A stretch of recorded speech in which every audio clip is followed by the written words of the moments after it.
down in actuality, or they're less than what CBO estimated?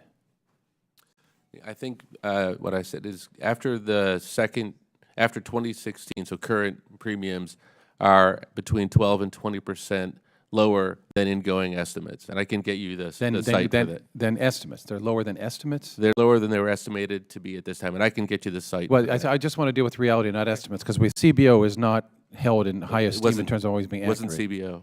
But estimates. Have you shared this information with Aetna, United, and Humana? Because the fact that they bailed out of the market saying this is out of control, maybe you have a breakthrough for them that all these companies haven't seen. I mean, it's amazing to me. Healthcare costs have gone up. I saw one Standard & Poor's estimate said they've gone about 69% in the last few years. Insurance premiums have gone up, so there's adverse selection. People enroll, then they disenroll when they're well. Copays and deductibles are still high. So I hope you can show us the source of this. I don't want estimates. I want hardcore data with regard to are premiums going up or not. All the data we see is they're going up. In the Pittsburgh market, they're going up. In other communities, they're going up.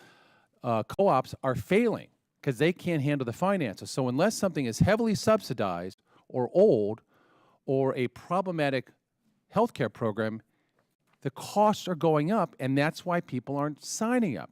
So it's not a matter of, I just want accurate data so we can deal with this, so please get us that. Let me ask another question. The committee staff report released, that we released yesterday examines how CMS awarded federal tax dollars to state-based exchanges. The ACA states that state-based exchanges were supposed to be self-sustaining by January 1, 2015, but CMS gave them extensions so that state-based exchanges could continue to use federal money. So, Mr. Slavitt, your staff tells me that currently, as of September 2016, every state-based exchange is still using federal money. Is that correct? Yeah. So to clarify, no new money has been certainly granted after that initial startup stage. They're still using federal money? There are states that have no-cost extensions, which essentially allow them to continue to complete the startup activity that they've begun. They're still using federal money. And again, I say, yes. When you talk about premiums being down, the fact that they're subsidized is phony. It is absolutely phony. How can you have premium going down if you're still subsidizing? If we're still bailing out insurance companies, premiums aren't going down, it's being subsidized. So when does CMS think that the federal money is actually going to run out? 2017, 2018? With this for state-based marketplaces? Yeah. I think it'll differ by state. I think we can get you a schedule of that. And that's when we're really going to find out what premiums are if we're not bailing them out. When the federal money runs out, do you think the state-based exchanges will be sustainable?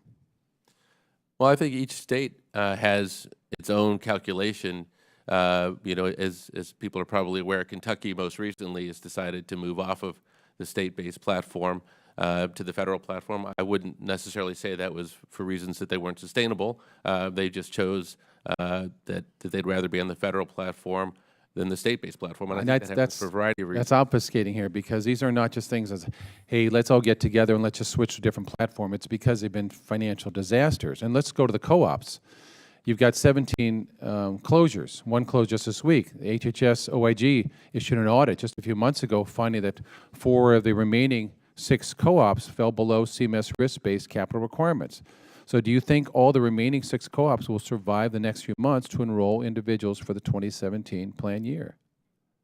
So I think the assessment that the states will make, and we will make it along with the states, is whether or not the remaining co-ops have sufficient capital to get through 2017. And we've given them $1.8 billion in taxpayer loans of the 17s that have failed. So when you say sufficient capital, we're going to have to give them more sufficient capital to help them? No, there's no additional capital. Congress has, in fact, rescinded, I think it was $6 billion of capital that was due to the co-op, and that's so part of the capital issues that they have. We have given the co-ops, in trying to level the playing field, more options to raise outside capital, and I think several of them may, in fact, do that. Raise outside capital. So that outside capital being what, for example? But it's not, premiums aren't paying for the plans, and they're getting other outside sources to help bolster the plan. So it's not just shouldered by the people paying on premiums. Am I correct? It would be the risk-based capital needed to support their ability to write business. Which I go back to my original point. If they have risk-based capital coming in, if they have federal subsidies coming in, anything you say about premiums going down, first of all, I doubt that's true because we're not hearing that for constituents. But the second thing is, if you're subsidizing it, any reduction is false. I yield back. Chair, thank